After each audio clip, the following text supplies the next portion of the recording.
Bonjour à toutes et à tous. Aujourd'hui, je vais aborder le chapitre de l'analyse combinatoire. Analyse combinatoire.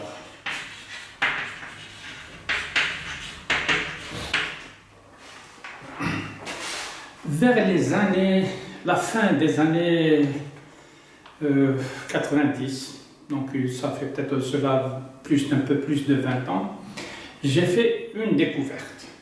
Bien sûr, je ne sais pas si ce travail a été fait. Je sais que dans l'analyse combinatoire, CNP, donc on pouvait avoir un N négatif, on pouvait travailler dans les complexes, mais pour avoir N et M, N et P négatifs, je ne sais pas si ce travail a été déjà fait. En tout cas, moi, j'ai fait une découverte. J'ai trouvé que C, N, P égale à C moins P moins 1 moins N moins 1. Bien sûr, N appartient à grand N et P appartient à grand N. Donc, ces deux sont positifs et ces deux sont négatifs. Bien sûr, je préfère travailler avec cette notation qu'avec celle-là. Une fois que j'ai découvert ça, j'ai essayé de calculer certaines formules trigonométriques avec ça. J'ai utilisé une sorte de dérivée. Comment? Ce que je fais ici, je le fais ici. Je prends un premier exemple. Si je fais sortir le n ici, je lui rajoute 1. N plus 1, c'est n, et je peux enlever ici 1. P moins 1. Donc, je rajoute 1 et je retranche 1. C'est la même chose, je peux l'appliquer ici.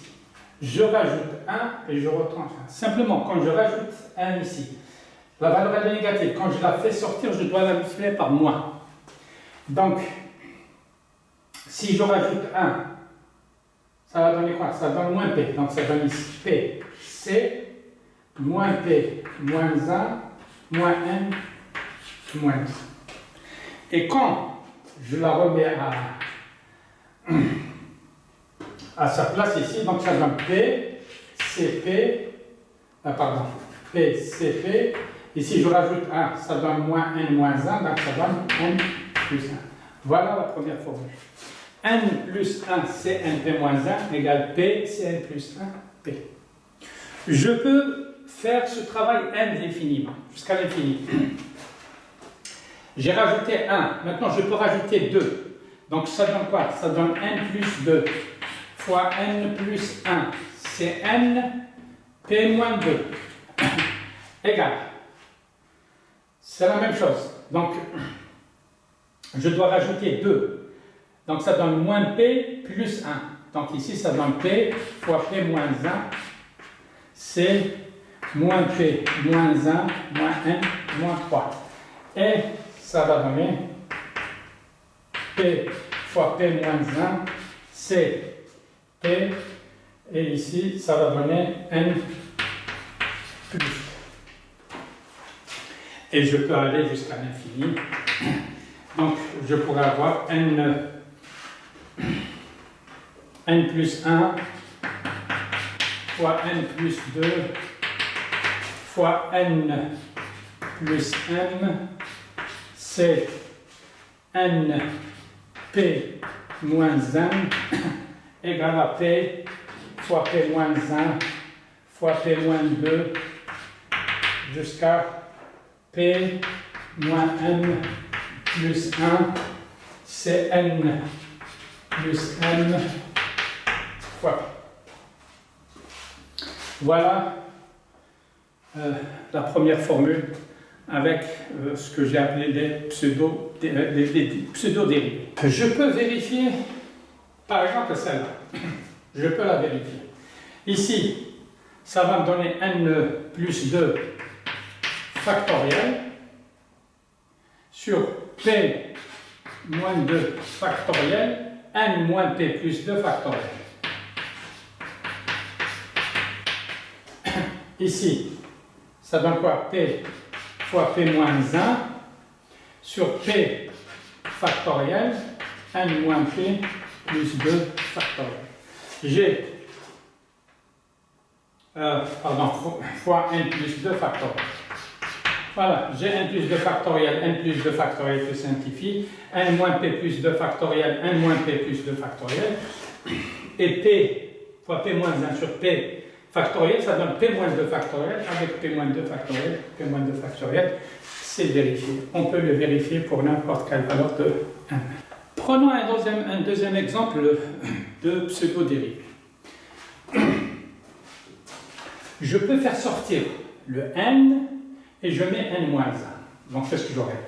N, c'est n moins 1, P, égale.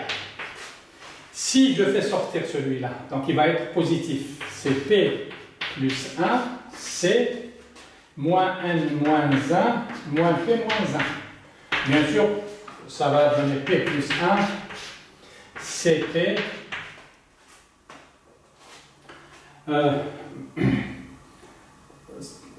Donc c'est moins P, pardon, moins 2. Donc c'est P plus 1, 1. Voilà le premier. Je fais la deuxième. Je fais sortir celui-là. Donc j'aurai n fois n moins 1, c'est np. Et ici je repense. Ça donne moins 2. Égal. Ça donne p plus 1 fois p plus 2. C'est moins p moins 3 moins n moins 1 qui est égal à p plus 1 fois p plus 2, c'est n et p plus 2. Et je peux généraliser jusqu'à n fois n moins 1 fois n moins 2 fois jusqu'à n moins n plus 1, c'est n moins 1 p égale à p plus 1 fois p plus 2 jusqu'à p plus n, c'est n p plus 1. Voilà, je vais commencer par les deux premiers exemples. Je suis sûr et certain qu'il y a d'autres méthodes mathématiques pour trouver ces formules, mais toujours est-il que c'est une méthode mathématique qui me permet de trouver une infinité de formules de ce genre. La surprise, vous l'aurez dans les prochaines vidéos. Merci.